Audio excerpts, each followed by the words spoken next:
We've got a couple of questions next. It's about 30 FPS again. Let's wrap them up into one.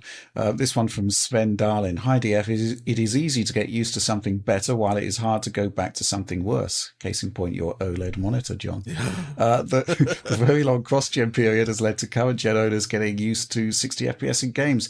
Do you think they will want to go back? I think the genie is out of the bottle, and that many gamers may prioritize 60 FPS over better visuals. Thus, 30 FPS games will get a lot of flack, forcing developers to introduce performance modes that will somewhat negate current gen visuals. What do you think? And this one from Techno Dan.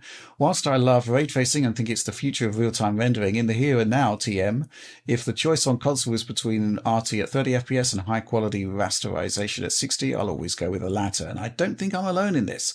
With more developers targeting 30 as part of their game design, could they instead focus on achieving 60 FPS with acceptable ray tracing at lower resolutions like 1080p, then add a 30 FPS high resolution mode with all the bells and whistles? Before I hand it over to one of you guys, this whole 30 FPS thing, I think we need to bear in mind that, Tears of the Kingdom's probably going to be one of the biggest selling, if not the biggest selling console game of the year. It's at 30 FPS. It was the design target. People seem to be okay. I do wonder the extent to which whether 30 FPS is a construct of sort of the polarized opinions on social media. Where do we begin on this one? I can kind of see where they're going with the concepts that you choose 60 without RT over RT at 30. But, if you've got a game like Metro Exodus that builds it in from the get-go as part of the design, then, it's happy days, right?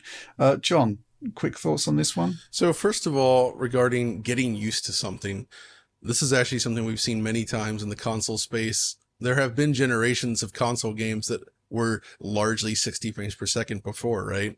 It's not a new thing. Obviously, the 8 and 16-bit generations being mostly 2D, most games are 60 FPS. On the PlayStation 2, like a huge chunk of its library is 60 FPS. That was like the normal target, even for like low and mid-range types of games. So you got a ton there. And then other generations were more like, we went from that to like 20 FPS with tearing as the common thing on the PS3 and 360. Well, that's a slight exaggeration. No, that's not that in the bad. 20s with tearing. In the 20s with tearing, yeah. So people have had to get used to things up and down all along. But I do think that the conversations have changed now. People are more aware of things like frame rates than they ever were before, at least within the internet sphere. And also, one of the things I often see now, and I think Alex and we were talking about this, is you often say, well, 30 FPS looks worse on an OLED screen now, right? And I thought about that.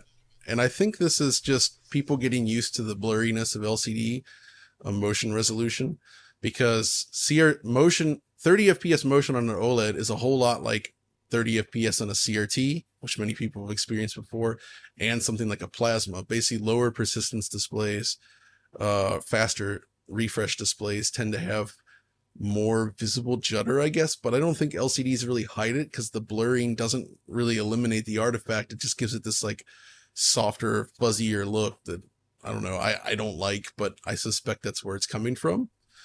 But I think anybody can get used to anything, and it comes down, it's less about the actual frame rate and more about the responsiveness of the game.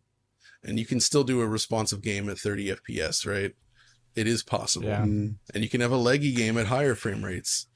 You can have a laggy game at low frame rate. When we Red Dead Redemption 2, you did a video on how laggy it was, Alex, if memory serves. Oh, God, I forgot Very about laggy. that. Yes, I The did. animation latency added there was phenomenal. It didn't stop it being enjoyed and indeed selling multiple millions of copies. It's just, Nuts. basically, I think what happens is it's all about, start a game, get a feel for it, crack on. Yeah. It's only really, I think the example that springs to mind is where there's a couple of examples where things are just egregiously bad. So, for example, Killzone 2 back in the day, the frame rate was so variable there that you couldn't help but notice the fact that the controls got really laggy. And of course, there were the setup issues on Dead Zones. Wait, Then the there frame was rate the wasn't Dead that Zone issues in Resident Evil. The frame rate wasn't that variable in Killzone 2. It was very stable by and large. Well, it depends on which part of the game you're in. I mean, there are levels in Killzone 2 It went that are from pretty low droppy on 20s to PlayStation 30, John. Yeah, I know, but I did a video on it not that long ago, and it does dip, but it's still more stable than most AAA games during that era, I would say. Yeah, it was also triple buffered as well. Yeah. Yeah, so I mean, It was, I mean, that we measured the latency as going up to 200 the latency milliseconds. was horrendous, but the frame rate wasn't that bad, I would say. I don't know. I think it depends on the zone you're in the game. There are definitely areas that are 30, but there are definitely areas that are not 30. Like, I think the point I'm making is the lack of consistency, right? And the lack of consistency is, I mean, if you're playing a game and, Red Dead performance is pretty solid, right? It is pretty laggy, but it's the way the game plays, and you sort of adjust to it. However, if the frame rate is adjusting and the latency is increasing, and there is that variability there, then that is problematic. so I want to say about this one, since you guys already covered 2 things or 3 things that are really relevant to both of these questions. The second question from Technodan is making an assumption about essentially that just because a game can run at 30 FPS at a slightly higher resolution with ray tracing on, that you just turn on the resolution and you'll get 60 FPS. And people always assume 1080p. We have seen now, for some reason, people always say 1080p as if it's the lowest qualifier. But man, look at those games that are running on like really hard and really hard to run on these current gen consoles like Jedi Survivor or Forspoken, and they're going down there, man. They're going down there to 720pville, and they don't care. You know, so it is not going to be 1080p. Let me tell you that much. And it's also not going to be anything that has to do with resolution. I would bet you 100% that at launch, both Jedi Survivor and Forspoken were dipping, probably due to CPU as well too, because those resolutions were going down, but you didn't see a great performance uplift necessarily because they were probably CPU limited to a certain degree. And I think that is the thing that maybe requires video on the channel, is that people are just constantly assuming that you drop resolution and that everything's fine. You can just get any game running at anything. And it's like, no, there are multiple bottlenecks beyond that. So maybe that is a video to do for the channel, but I don't think even dropping every game to 1080p or lower is going to get them to 60 FPS constantly. Mm-hmm.